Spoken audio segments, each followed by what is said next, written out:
dan damai sejahtera dari Allah Bapa dan dari Tuhan kita Yesus Kristus bersamamu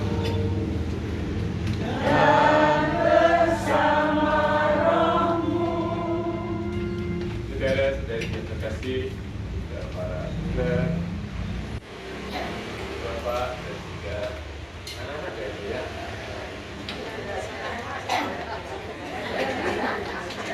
Rekan-rekan yang terkasih, selamat sore berkah Halum. Selamat sore berkah Halum.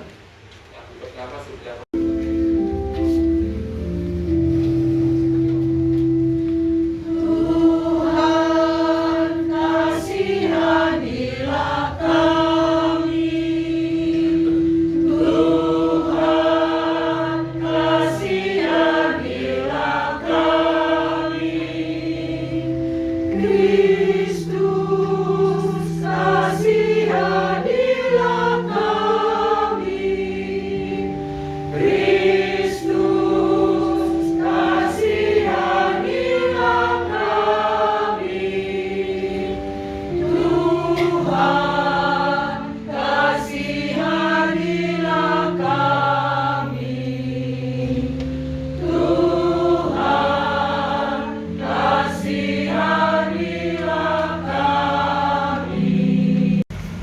Bacaan dari kitab Hakim-Hakim.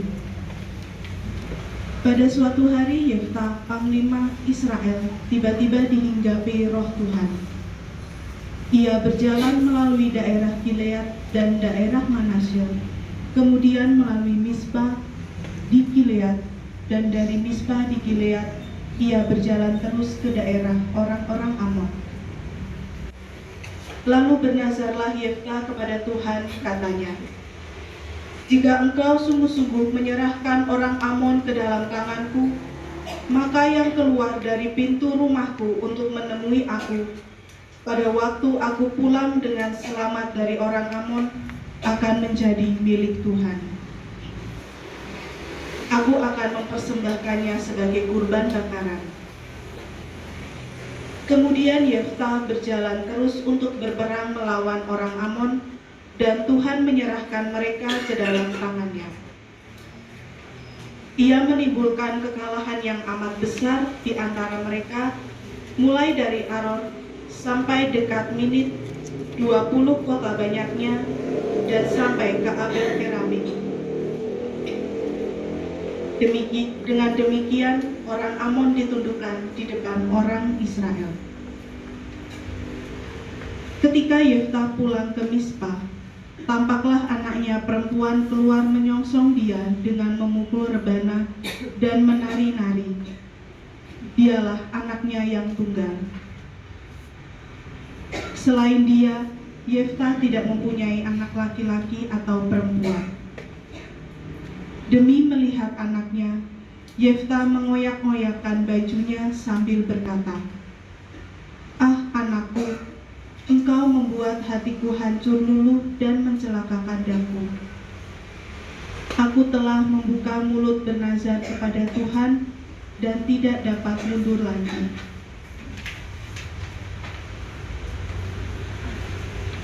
Tetapi anak itu menjawab, "Bapa, jika engkau telah membuka mulut dan bernazar kepada Tuhan, maka perbuatlah kepadaku sesuai dengan nazar yang kau ucapkan itu. Sebab Tuhan telah mengadakan bagimu pembalasan terhadap musuhmu, yakni orang Amon." Lalu anak itu menyambut, "Hanya saja, izinkanlah aku melakukan satu hal ini. Berilah aku waktu 2 bulan, supaya aku pergi mengembara di pegunungan dan menangisi kegadisanku bersama-sama dengan teman-temanku." Jawab Yeftah, "Pergilah." Dan ia membiarkan anaknya pergi 2 bulan lamanya. Maka pergilah gadis itu bersama dengan teman-temannya untuk menangisi kegadisannya di pegunungan. Setelah lewat kedua bulan itu, kembalilah ia kepada ayahnya, dan ayahnya melakukan apa yang telah dinazarkan kepada Tuhan. Demikianlah sabda Tuhan. Syukur kepada Allah. Pasti memaafkan,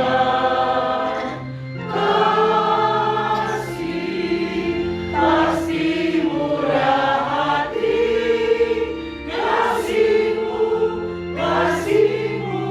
oh Tuhan.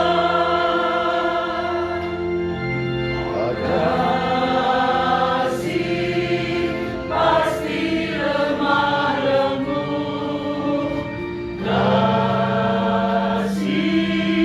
pasti memaafkan, kasih pasti murah hati, kasih-Mu, ya Tuhan. Ajarilah kami ini saling mengasihi, ajarilah kami ini saling mengampuni, ajarilah kami ini kasih-Mu ya Tuhan, kasih-Mu kudus tiada batasnya.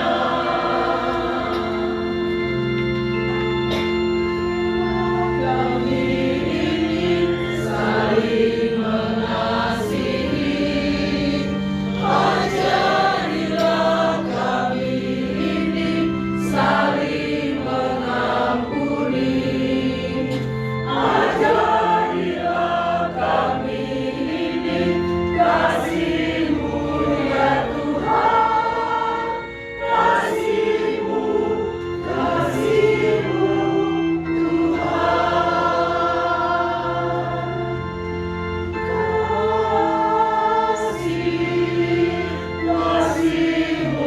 ya Tuhan, kasih-Mu kudus tiada batasnya.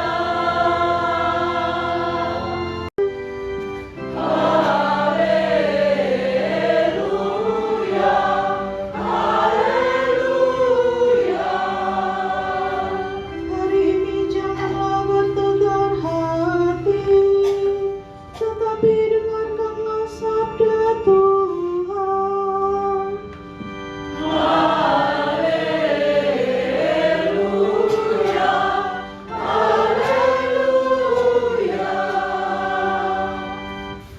Injil suci menurut Matius. Dimuliakanlah Tuhan. Injil Matius bab 22 ayat 1 sampai 14. Pada suatu ketika Yesus berbicara kepada para imam kepala dan pemuka rakyat dengan memakai perumpamaan. Ia bersabda, Kerajaan surga itu seumpama seorang raja yang mengadakan perjamuan nikah untuk anaknya. Ia menyuruh hamba-hambanya memanggil orang-orang yang telah diundang ke perjamuan nikah itu, tetapi mereka tidak mau datang. Raja itu menyuruh pula hamba-hamba lain dengan pesan, katakanlah kepada para undangan, hidanganku sudah kusediakan, lembu-lembu jantan dan ternak piaraanku sudah disembelih, semuanya telah tersedia. Datanglah ke perjamuan nikah ini. Tetapi para undangan itu tidak mengindahkannya. Ada yang pergi ke ladangnya, ada yang pergi mengurus usahanya, dan yang lain menangkap para hamba itu, menyiksa dan membunuhnya. Maka murkalah raja itu. Ia lalu menyuruh pasukannya ke sana untuk membinasakan pembunuh-pembunuh itu dan membakar kota mereka. Kemudian ia berkata kepada para hamba, perjamuan nikah telah tersedia, tetapi yang diundang tidak layak untuk itu. Sebab itu pergilah ke persimpangan-persimpangan jalan, dan undanglah setiap orang yang kamu jumpai di sana ke perjamuan nikah ini. Maka pergilah para hamba Dan mereka mengumpulkan semua orang yang dijumpainya di jalan-jalan, orang jahat dan orang-orang baik, sehingga penuhlah ruang perjamuan nikah itu dengan tamu. Ketika raja masuk hendak menemui para tamu, ia melihat seorang tamu yang tidak berpakaian pesta. Ia berkata kepadanya, "Hai saudara, bagaimana saudara masuk tanpa berpakaian pesta?" Tetapi orang itu diam saja. Maka raja lalu berkata kepada para hamba, "Ingatlah kaki dan tangannya, dan campakkanlah orang itu ke dalam kegelapan yang paling gelap. Di sana akan ada ratap dan gertak gigi. Sebab banyak yang dipanggil, tetapi sedikit yang dipilih." Demikianlah sabda Tuhan.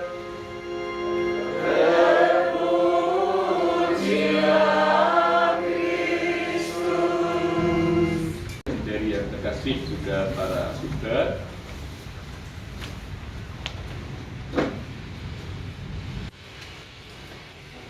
misal lingkungan itu menjadi kesempatan kita untuk mensyukuri anugerah Tuhan, persekutuan kita, sekaligus juga kesempatan untuk kami Romo Paroki, saya dan Romo Petra, untuk menyapa, mengunjungi umat. Jadi cara mengunjungi kami itu ada yang kunjungan keluarga, ada yang bisa lingkungan, ada yang lalu dengan pertemuan lingkungan atau sarasen atau katehese dan sebagainya. Ada 3 cara yang kita jalankan, dan ini sudah putaran yang ketiga. Putaran pertama itu Oktober, November, Desember. Putaran kedua itu Januari, Februari, Maret. Berarti tepat ya. April, Mei, Juni, sekarang Juli, Agustus, September. Putaran keempat ya. Saya mulai putaran keempat untuk kunjungan itu. Saya dan Romo Bella sudah berkeliling dari lingkungan ke lingkungan, supaya lalu semua lingkungan itu tersapa. Bukan hanya karena ada yang nyuwun misal job, tetapi memang kami mengagendakan untuk berkunjung menyapa umat di semua lingkungan. Yang sudah dikunjungi untuk kunjungan keluarga itu 2 lingkungan sudah selesai. Yang pertama kemarin saya ke lingkungan Yusef, kalau Romo Petra di nomor itu Asisi ya. Lalu yang kedua itu saya ke lingkungan Clara sekarang ini selesai. Lalu yang Romo Petra itu ke lingkungan Mikael. Ya, begitu. Lalu misa itu sesuai dengan lingkungan masing-masing yang sudah dijadwalkan. Harapannya tentu nanti semua lingkungan juga dikunjungi. Jadi jangan khawatir kok ini nanti yo sabar. Mungkin tahun depan. Seperti yang kita dengar dalam perumpamaan tentang perjamuan pesta nikah, marilah kita panjatkan permohonan kita kepada Bapa di sorga, agar kita semua layak menanggapi panggilannya. Bagi gereja kudusmu di seluruh dunia, terutama bagi paroki Yohanes Rasul Bengkulu dan lingkungan kami Santo Manius, semoga para pelayanmu dan seluruh umatmu selalu bersedia mendengarkan undanganmu dan tidak mengabaikannya karena kesibukan dunia. Ya Bapa, berikanlah semangat kepada kami untuk menjadi hamba-hambamu yang setia, yang membawa kabar baikmu kepada setiap orang yang kami jumpai. Marilah kita mohon, bagi para pemimpin bangsa dan negara kami. Semoga mereka kau bimbing agar dapat mengurus pemerintahan dengan bijaksana dan adil, tidak sibuk dengan kepentingan pribadi, sehingga melupakan kesejahteraan rakyat. Berikanlah mereka hati yang terbuka untuk menanggapi panggilanmu dalam melayani sesama, terutama mereka yang miskin dan terpinggirkan.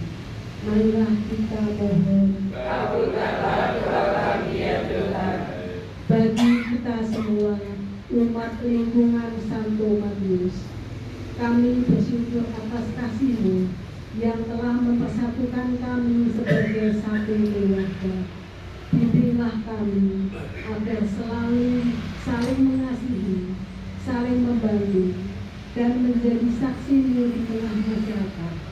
Kuatkanlah iman kami, agar kami tidak menolak undangan-Mu, tetapi selalu bersedia datang ke perjamuan-Mu dengan sukacita dan hati yang tulus. Marilah kita mohon, kabulkanlah doa kami ya Tuhan. bagi mereka yang sakit, yang berduka, dan yang sedang menghadapi kesulitan. Semoga mereka merasakan kehadiran-Mu yang menghibur dan menguat. Berikanlah kepada mereka kesabaran dalam menanggung penderitaan dan harapan akan kasih setia-Mu. Marilah kita mohon, Kabulkanlah doa kami ya Tuhan. Mari kita hening sejenak, memandangkan dalam hati permohonan kita masing-masing. Kita syukuri berkat Tuhan untuk keluarga kita, untuk kesempatan untuk berkarya pada hari ini. Kita juga berkat Tuhan untuk keluarga kita masing-masing. Kita doakan juga umat kita yang sangat membutuhkan doa-doa kita. Jadi kita doakan komunitas-komunitas sekitar kita, para suster, biarawati. Juga kita doakan jiwa-jiwa saudara-saudara kita yang telah berpulang. Agar Tuhan menganugerahkan juga sukacita di surga bersama para kudus.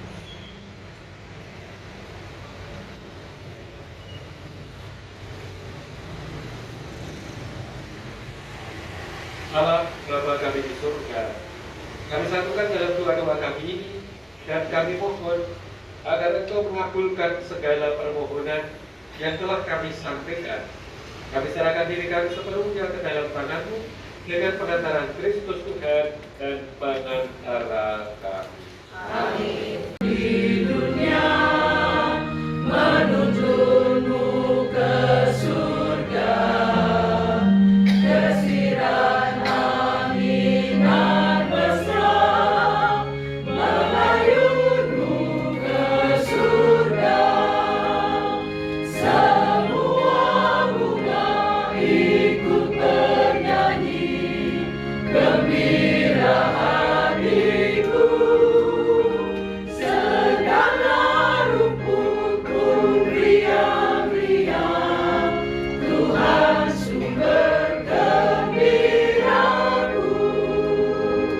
Semua lorong di bumi haruslah kau jalani, bersama dengan sesama menuju pada Bapa. Semua bunga ikut bernyanyi, gembira hatiku. Segala rumput pun riang-riang, Tuhan sumber gembiraku.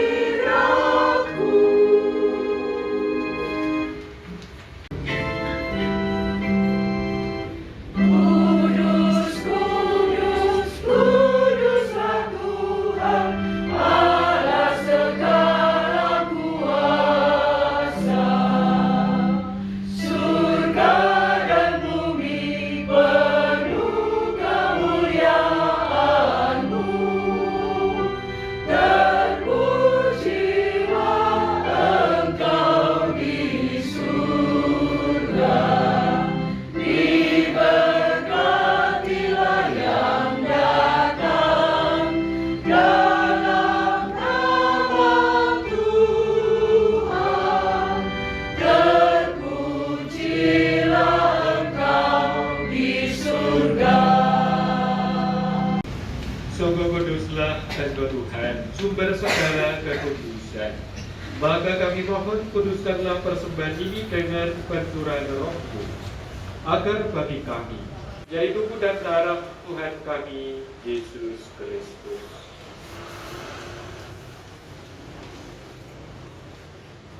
Ketika dia diserahkan untuk menanggung sengsara dengan rela, dia mengambil roti dan sambil mengucap syukur, dia memecahkan, lalu memberikannya kepada murid-muridnya, seraya berkata, "Terimalah dan makanlah kamu semua, inilah tubuhku yang diserahkan bagi."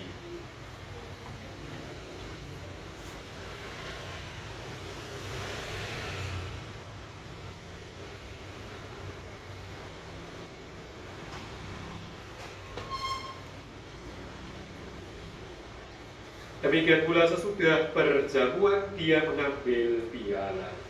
Sekali lagi dia mengucap syukur kepadamu, memberikannya kepada murid-muridnya, seraya berkata, "Terimalah dan minumlah kamu semua, inilah piala darahku, darah perjanjian baru dan kekal, yang ditumpahkan bagimu dan bagi semua orang, demi pengampunan dosa. Lakukanlah ini sebagai kenangan akan kami."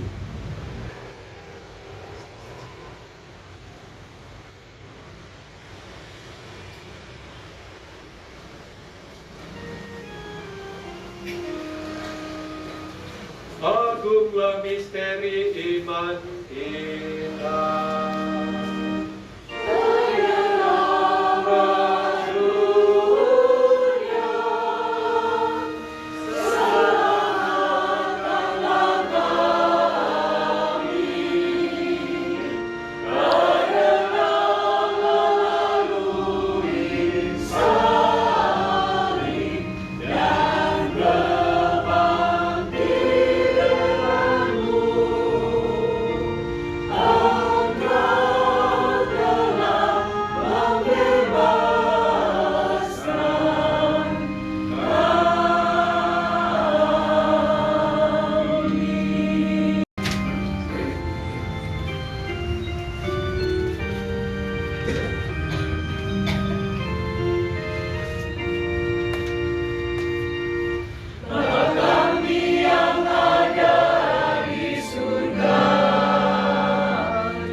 Bebaskanlah kami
Dia yang menghapus dosa-dosa dunia.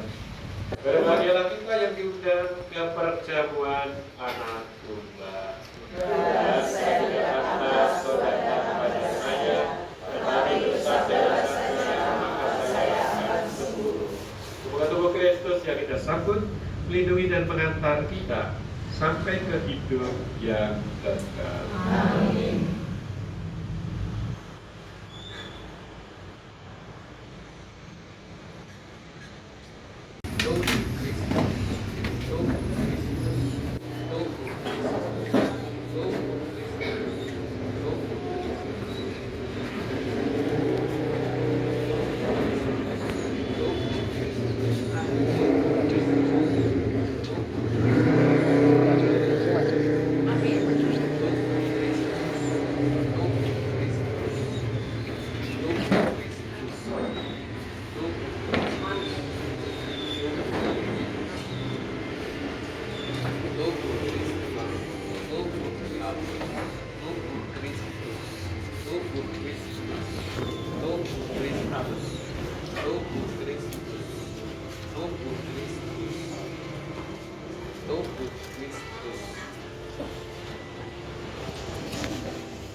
Kami bersyukur karena kami boleh ambil bagian dalam perjamuan suci yang Engkau selenggarakan. Buatlah kami memenuhi undanganmu untuk mewartakan kebaikan dan kemurahan hati-Mu dengan perkataan dan perbuatan kami dalam perjalanan menuju kepadamu, kepada kerajaan-Mu yang abadi. Bantulah kami umat di lingkungan Santo Matius ini untuk bertumbuh di dalam iman, harapan, dan cinta kasih seperti diteladankan Santo Pius ke-10. Demi Kristus Tuhan dan pengantara kami. Amin. Akhiri kasih kita dengan pohon berkata. Tuhan bersama-Mu. Dan bersama rohmu. Semoga saudara-saudari sekalian, orang-orang yang kita doakan di dalam Ekaristi ini, mereka yang kita kasihi, keluarga kita, komunitas kita, karya-karya baik hidup dan panggilan kita, juga istirahat kita malam hari ini, dilindungi dan diberkati oleh Allah yang Maha Kuasa, Bapa dan Putera dan Roh Kudus.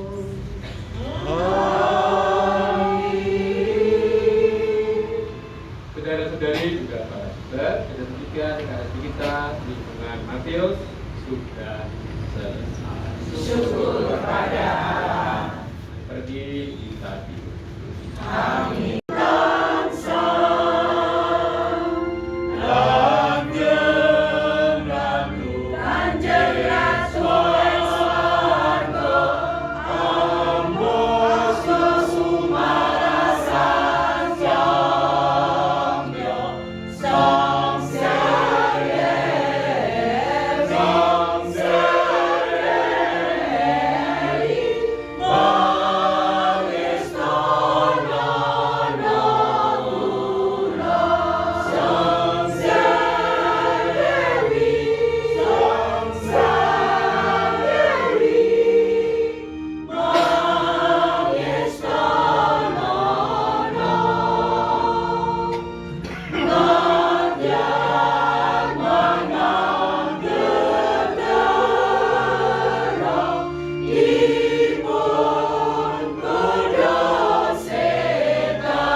Terima kasih Romo Bernardus Irawan Heriwono PR yang persorawuh pada misa lingkungan di lingkungan Santo Matius ini. Terima kasih juga kepada Bapak, Ibu, Suster bukan?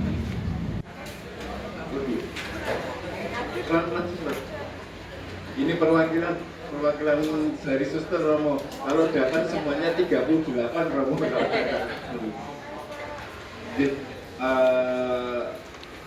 Mungkin Suster mewakili Suster Adelia atau Suster, silakan monggo Suster, karena mau tidak geser kemana Suster, lupa ya saya. Pamulang ya Suster. 7. Mari para Suster. Ya. Romo yang mandu. Romo suaranya bagus ya Bapak Ibu. Ya, selamat malam Romo Irawan, Bapak Ibu pengurus lingkungan dan umat yang berkasih, kaum muda, juga ada Siska. Selamat malam berkah dalam. Selamat malam berkah dalam. Saya izin nyontek kopean. Pantun dulu. Cakep. Ubur-ubur ikan salep. Cakep. Selamat malam berkah dalam. Ya sudah.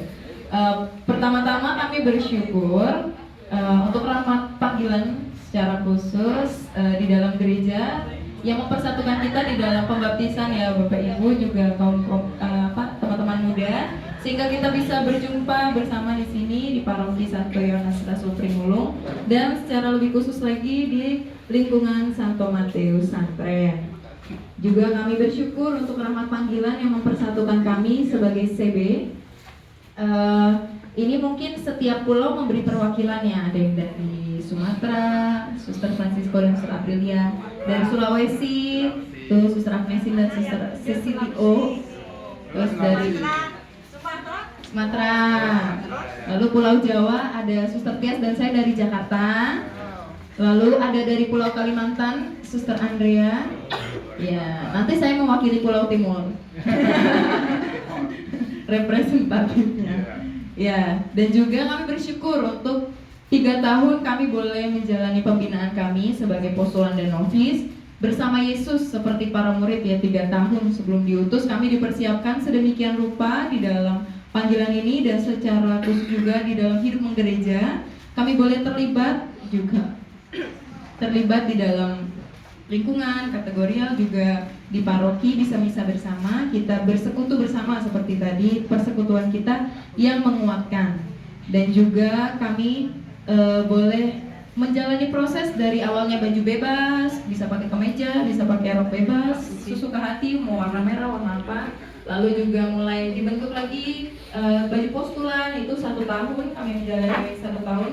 Nanti di bajunya kemeja putih dan rompi biru, itu mungkin akan tahu lain kali. Lalu juga 2 tahun menjalani masa novisiat imut-imut ini dengan baju suster. Dan sekarang tanggal 15 Agustus kemarin kami berterima kasih juga lingkungan boleh hadir di penerimaan busana biara dan juga pengikraran kaum kami yang pertama. Ya, kami boleh menerima salib-salib Kristus. Sekarang sudah bukan novis lagi, Romo.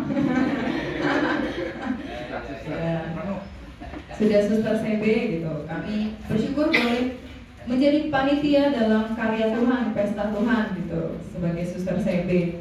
Dan kami juga berterima kasih boleh diterima secara terbuka, boleh dilibatkan menjadi pemimpin, barangkali main gitar, terus juga boleh ikut kur dan lain sebagainya. Perjumpaan dan kebersamaan ini juga menjadi latihan untuk kami gitu, untuk kedepannya kami diutus gitu. Mungkin para suster bisa memperkenalkan diri sedikit singkat dan tempat perutusannya. Mulai dari ujung. Ya. Pindah kemana aja. Selamat malam untuk kita semua. Selamat malam. Perkenalkan, saya Suster Agnesin dan tempat perutusan saya di Nias. Wih, Nias. Jauh banget. Nias. Selamat malam Romo dan Bapak Ibu semua. Saya Suster Andrea diutus ke Lubuk Linggau, Sumatera. Oh iya, Mohon doa, terima kasih. Linggau, Sumatera. Selamat malam Romo, Bapak Ibu dan teman muda. Saya Suster Francisco Sinaga, supaya kelihatan Bataknya. Ya, saya Batak asli. Saya diutus ke komunitas Ngablak Magelang. Oh dekat. Mohon doanya, terima kasih. Dekat sini aja. Perkenalkan, nama saya Suster Cecilio. Saya menerima perutusan di komunitas Samirono. Weh, paling dekat. Pulang kandang. Romo, Bapak Ibu dan kaum muda, perkenalkan nama saya Suster Aprilia. Saya perutusannya paling jauh di komunitas Shantikara. Podo ae. Monggo. Selamat malam untuk kita semua. Perkenalkan saya Suster Tias. Saya diutus di komunitas Citra Raya Tangerang. Wih. Jawa Barat. Ya, Suster Tias ini mengambil nama dari Matias. Tuh Matias ya. Tuh, dan saya Suster Adelita, Suster Adelita. Saya menerima perutusan di Pakuningrat. Ya dekat situ, kalau mau rawuh monggo. Sekalian dari Tugu Jogja gitu, mampir ke komunitas. Pakuningratan. Oh, Pakuningrat. Ya, di komunitas Pakuningratan. Saya perutusan di SMP Dagen. Oh, Stella Duce 1. Dagen ya. Ya, itu sekilas mengenai perutusan kami gitu. Kami 3 tahun bersama Yesus, dan seperti berkata dia, pergilah engkau diutus gitu. Jadi kami menjadi manusia ekaristi, manusia ekaristi ya. Dikumpulkan nih dari berbagai macam negara Indonesia, daerah, lalu kami diberkati, diberi bekal, akhirnya diutus, dipecah-pecah lalu dibagi, itulah hidup. Kami juga mungkin sedikit perkenalan kaum pemuda yang penasaran dengan kami, bisa cari aja di Instagram, YouTube, Facebook, semuanya ada, Suster CB Indonesia. Datang juga boleh mampir nih, suster-susternya sangat bahagia. Itu menjadi ya ungkapan syukur kami juga atas rahmat panggilan, dan kami dicintai mulai dari keluarga, gereja, dan komunitas, sehingga kami bisa menunjukkan wajah-wajah penuh kesenyuman ini.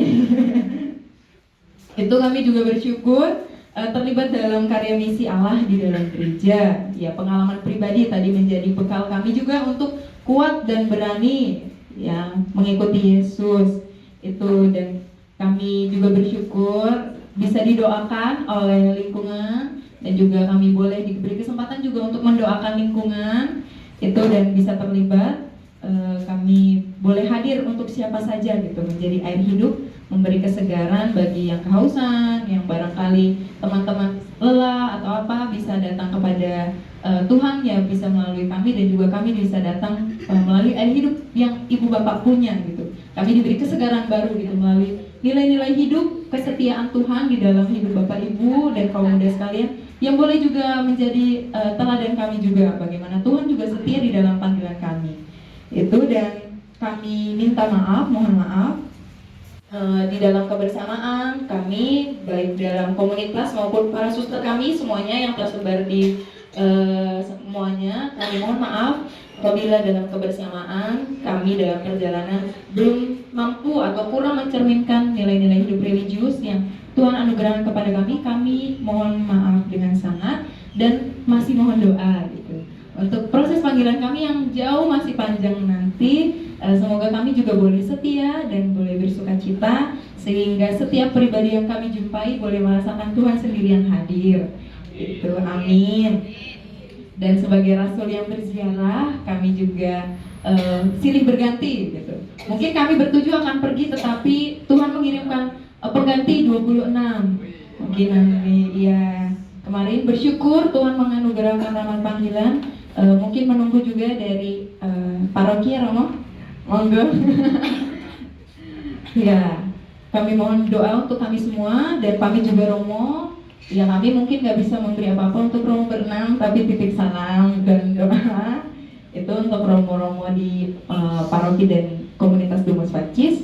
Semoga diberi kelancaran dalam pelayanan. Bersyukur paroki sangat luar biasa di dalam melayani umat Katolik, dan juga Homili Romo resiko menjawab iya, itu kami siap diutus, dan terima kasih banyak untuk dukungan rohani untuk kami yang akan datang dan akan pergi. Itu terima kasih banyak, itu saja. Ada tambahan?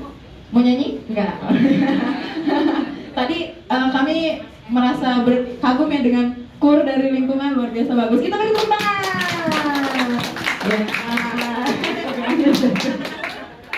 Itu saja dari kami. Sekian, Allah adalah kasih. Sekian, terima kasih.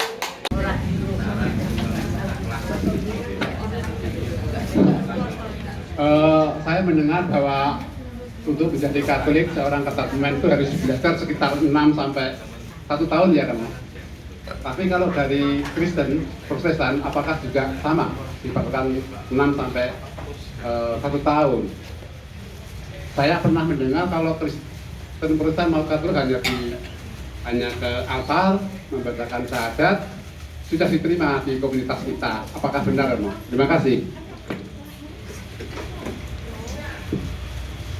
Baik, terima kasih. Untuk menjadi Katolik itu kan kita tidak hanya memahami ajaran-ajaran gereja, tetapi juga sekaligus kita menjalankan tradisi-tradisi baik di dalam gereja. Maka tidak cukup ulangan pelajaran, karena pelajaran itu hanya pengetahuan, mengisi akal budi dan pengetahuan kita, supaya iman kita bukan hanya iman yang lalu dangkal. Iman yang dangkal itu tidak diikuti dengan pengetahuan pokoknya gitu. Yang dari Gusti itu pokoknya orang tidak punya pendasar. Ketika ditanya, mbo. Lalu dari Gusti Yesus ngapa? Mbo. Ajaran gereja Katolik Tuhan Yesus tentang cinta kasih bagaimana? Mbo. Ajaran Tuhan tentang bagaimana sembahyang bagaimana? Mbo. Maka diajari kita untuk pengetahuan tentang kekatolikan. Kalau Bapak Ibu mau membaca sendiri, mandiri, silakan. Buku kita itu ada di Katekismus Gereja Katolik. Ya, bukunya gede, tebal sebegini nih. Dan itu yang mesti dipelajari oleh para katekumen, calon baptis. Maka kalau barangkali kita dulu baptisnya kecil, ya tidak sempat begitu. Tapi kalau baptisan dewasa pasti saripati dari ajaran ini disampaikan kepada kita. Nah barangkali yang saya kira baptis kecil itu dianjurkan kita dampingi supaya mereka memahami ini. Karena banyak sekali poin-poin di situ yang lalu membantu kita ketika kadang-kadang kita ditanya entah oleh teman-teman kita sendiri, tetapi juga kadang-kadang oleh teman-teman Kristen atau teman-teman Muslim dan yang lain bertanya tentang agama kita, tentang iman kita, ada di situ. Sehingga bisa menjawab. Ya. Kita diajar untuk beriman secara cerdas. Ya. Bukan hanya beriman itu secara membabi buta. Enggak. Iman Katolik tidak membabi buta. Iman Katolik itu memberikan dasar kepada kita pemahaman yang benar. Semua ada di situ.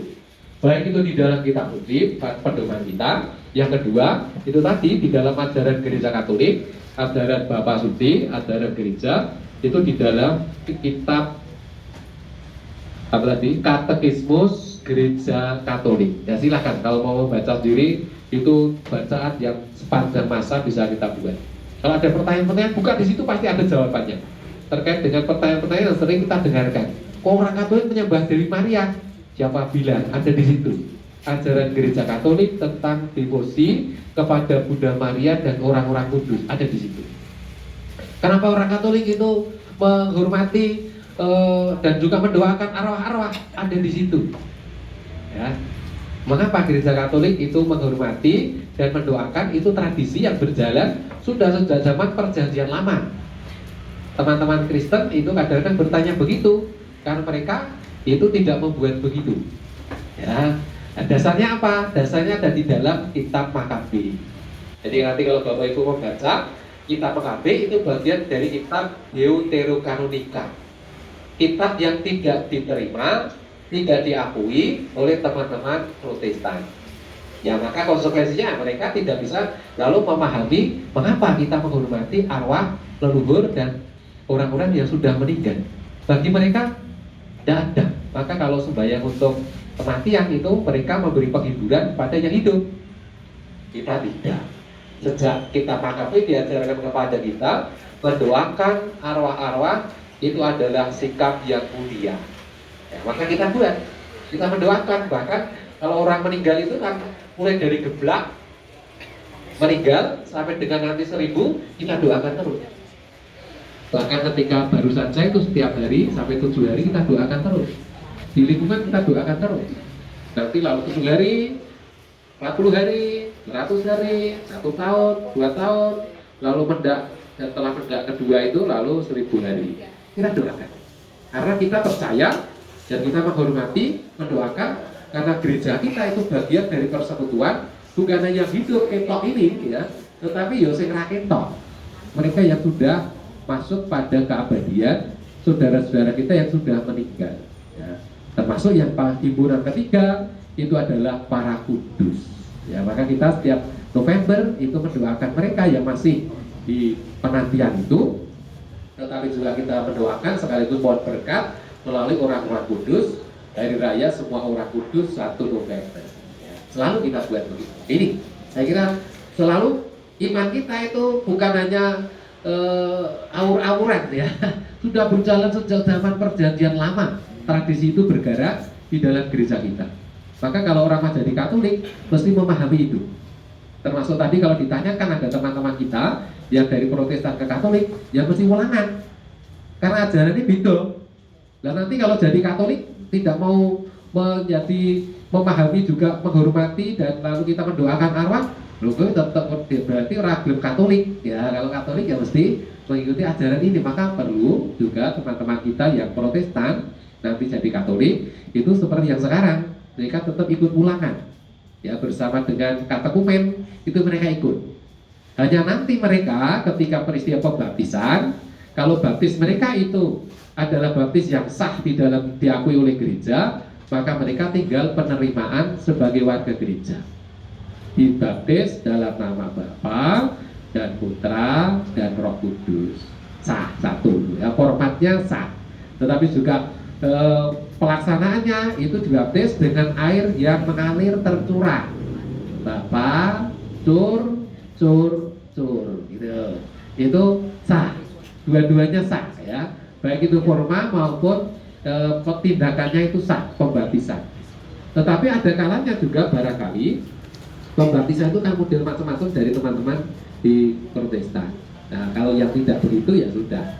Karena ada yang kamu saya baptis dalam nama Yesus, dibersihi dengan air suci, tidak sah. Mesti dengan air mengalir atau ditenggelamkan. Biasanya Bu Susil ditenggelamkan ya. Berarti harus membaptis dulu, berarti ditenggelamkan. Masuk di dalam sungai atau di dalam kolam dalam nama Bapa bleb bleb bleb bleb, dalam nama Putra bleb bleb bleb bleb, dalam nama Roh Kudus begitu. Ya. Dicurahi atau dibenamkan di dalam air. Nah, itu pembaptisannya. Saya kira terkait dengan teman-teman kita. Maka selalu kita mendorong kalau memang mau jadi Katolik ya kudu sinau. Tidak otomatis oh adik kan podo, Gusti Yesusnya podo, sama. Tradisinya yang tidak sama, ajarannya yang tidak sama. Ya, maka perlu mereka dilengkapi dengan itu. Kitab sucinya tidak sama. Ya, maka jangan mengatakan kitab sucinya sama, tidak sama. Karena kitab suci kita ada kitab Deuterokanonika. Nanti silahkan dipersani, kita ada kitab Deuterokanonika. Itu tadi kitab Makabe, kitab banyak kitab ya ada di situ. Itu yang lalu melengkapi iman kita. Di dalam Kristen tidak ada. Kalau Bapak Ibu beli kitab suci, maka jangan lupa dicek. Kadang-kadang kitab suci produk teman-teman Kristen, Gideon atau apa itu tidak ada Deuterokanonika. Karena mereka tidak mengakui. Kok itu rano ya, itu Kristen, kitab suci Kristen. Tapi kalau kitab suci Katolik, LBI, Lembaga Biblika Indonesia itu lalu ada di situ kitab Deuterokanonika, termasuk tadi yang saya sebut ajaran tentang hormat kita, doa kita untuk saudara-saudara yang sudah meninggal. Ya, doa arwah ada di situ. Kitab Makabe sudah mulai dari perjanjian lama untuk kita. Itu ya saya kira untuk proses. Memang yang umum itu 1 tahun, karena memang tadi jadi Katolik itu kan bukan hanya soal Ini saja. Tetapi begitu kamu pengen jadi Katolik, ya kamu jadi bagian dari umat setempat. Maka selama setahun itu juga termasuk ikut mulai pertemuan lingkungan, mulai sebelayangan, kan bukan hanya soal ulangan diri. Jadi Katolik itu bukan urusan sendiri, tetapi kita juga mulai masuk di dalam paguyuban persekutuan. Maka butuh waktu. Sopo to kuwi? Ya nanti kan tidak dikenal. Kalau hanya urusan sendiri seolah-olah itu hanya seperti sekolah. Sekolah lulus rampung langsung mlebu gereja. Begitu mlebu gereja ya ora ngerti kancane. Maka perlu tadi untuk proses waktu, wong sembayangan lingkungan itu ora rasa bendino. Ya kan? Kalau kita pertemuan lingkungan seminggu sekali atau barangkali berapa seminggu sekali, minimal ikut seminggu sekali pertemuan begitu supaya kenal kamu ya dengan ternyata saya jadi bagian dari lingkungan umat Matius. Ngerti? Kamu lingkungan mana?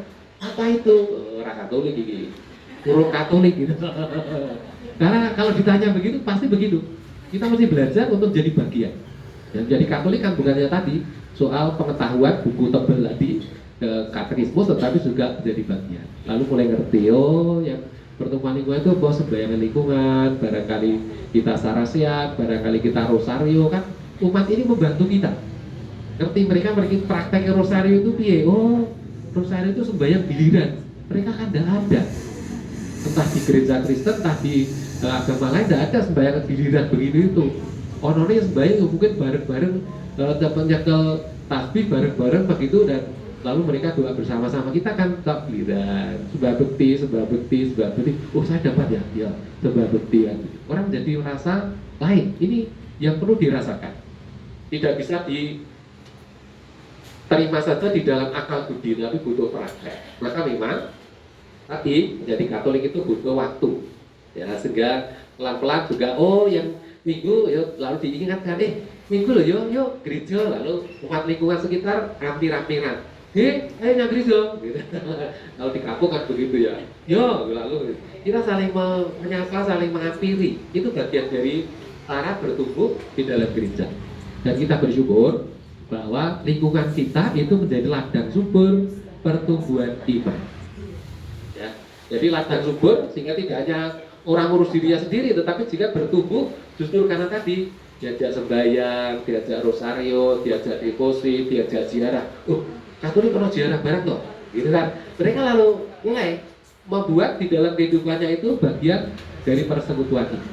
Jadi kan butuh praktek, ya tidak sekedar pelajaran di kelas bersama dengan katekis, tetapi praktek. Praktek-praktek ini yang saya kira perlu kita tampilkan di dalam kehidupan bersama.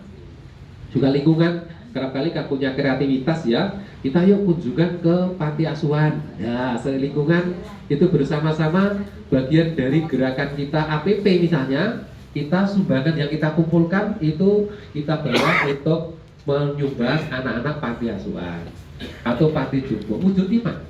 Mereka butuh diajari begitu ya, supaya bertumbuh. Justru itulah lingkungan saya kira jadi ladang subur untuk menjadi Katolik.